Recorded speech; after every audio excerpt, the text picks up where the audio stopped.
자, 나우 열심히3가 그냥 뭐 흔한 마술 영화가 아니라 지금 이 시대에 바로 우리에게 꼭 필요한 이야기라고 한다면 어떨까요?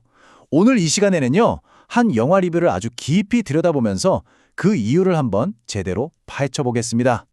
이 리뷰가요, 정말 강렬한 문장 하나로 시작하는데요. 전쟁과 팬데믹, AI가 만든 혼돈 속에서 우리에겐 그 어느 때보다 마술이 필요하다. 생각해보세요. 매일같이 정보는 쏟아지는데 뭘 믿어야 할지. 진짜 혼란스럽잖아요. 바로 이 문장이 우리가 왜 이렇게 환상을 갈망하게 됐는지를 정말 정확하게 짚어내는 거죠. 자, 그럼 첫 번째 이야기. 세상은 마술을 원한다입니다. 지금 이 혼란스러운 세상이 어떻게 마술사들의 귀환을 위한 완벽한 무대가 되었는지 그 시대적인 배경부터 한번 같이 살펴보겠습니다. 그러니까 이 분석을 보면 이 영화는 그냥 단순한 범죄 오락 영화가 아니라는 거예요. 오히려 딥페이크니 가짜뉴스니 하는 것들로 완전히 뒤덮여버린 시대잖아요. 이런 불신과 피로감에 지친 우리 사회에 영화가 건네는 일종의 위로이자 응답이라는 거죠. 자, 그렇다면 3편은 과연 이전 작품들과 어떻게 달라졌을까요?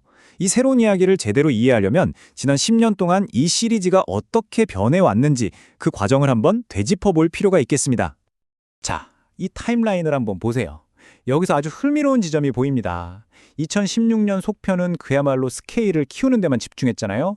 그런데 2025년 신작은요, 다시 1편이 성공했던 그 공식, 그러니까 속는 맛이 있는 통쾌함이라는 핵심으로 돌아가려고 한다는 겁니다. 겉으로 더 화려한 것보다는 더 본질적인 것에 집중하겠다는 거죠. 네, 바로 그겁니다. 이번 신작은 그냥 뭐 더 크게 터뜨리고 더 화려하게 보여주는 그런 공식을 아예 거부하는 거예요. 그 대신에 관객이 마술을 믿게 되는 바로 그 순간의 심리, 여기에 집중하는 길을 택한 거죠. 마술의 심리에 집중한다? 이게 무슨 뜻일까요? 결국 마술을 경험하는 사람이 중요해졌다는 뜻이거든요. 그리고 바로 이 지점에서 이 영화의 가장 큰 변화라고 할 수 있는 새로운 세대의 등장이 시작됩니다. 이 새로운 마술사들은요, 더 이상 막 거대한 무대에 오르지 않아요. 그들의 무대는 바로 우리 손안에 있는 스마트폰입니다. 소셜미디어 피드를 무대로 삼고 좋아요나 공유를 관객의 박수갈채처럼 여기면서 환상을 만들어내는 거죠. 말 그대로 디지털 시대의 마법사들인 셈입니다. 이 표를 보시면 마술의 패러다임이 어떻게 바뀌었는지 한눈에 딱 들어오죠. 예전에는 불특정 다수의 관객을 속이는 공연이었다면 이제는 한 사람 한 사람의 스마트폰 속 현실을 편집하고 또 만들어내는 콘텐츠로 마술의 정의 자체가 진화해버린 겁니다. 자, 마술의 방식이 이렇게 바뀌었다면 그걸 바라보는 철학은 또 어떻게 변했을까요? 이제 속임수에서 선택으로 넘어가는 이 시리즈의 가장 심오한 변화를 한번 살펴보겠습니다. 바로 이 질문, 이게 영화의 핵심을 관통합니다. 더 이상 어떻게 하면 저 사람들을 속일까? 이게 아니에요. 어떻게 하면 관객이 기꺼이 속아주기를 선택하게 만들까? 이걸로 무게중심이 완전히 옮겨간 거죠.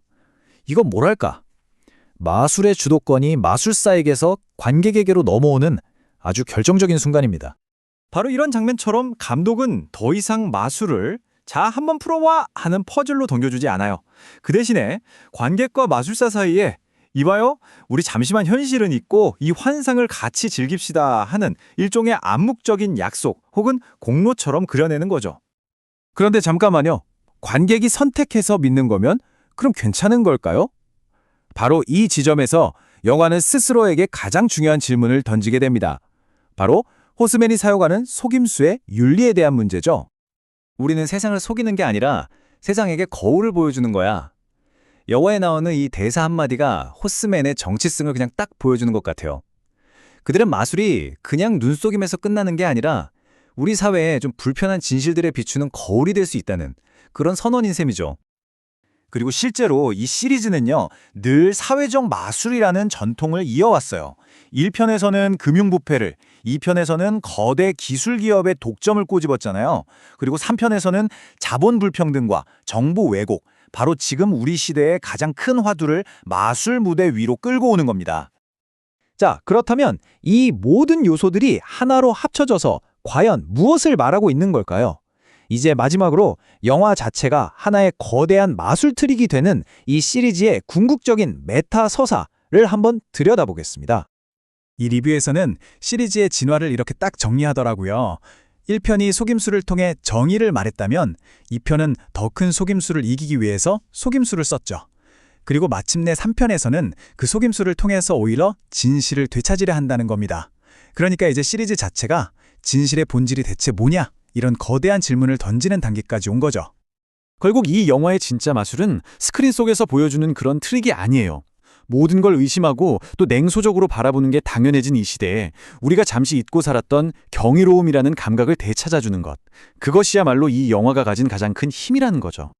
우린 여기 있었어. 너희가 보지 못했을 뿐이야.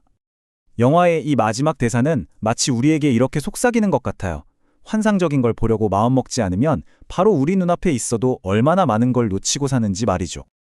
그래서 이 영화는 마지막으로 우리에게 묻습니다. 당신은 여전히 믿을 준비가 되어 있는가? 어쩌면 가짜와 거짓이 넘쳐나는 이 세상에서 기꺼이 아름다운 환상을 믿기로 선택하는 것. 그것이야말로 가장 희망적이면서도 또 가장 인간적인 행위가 아닐까요?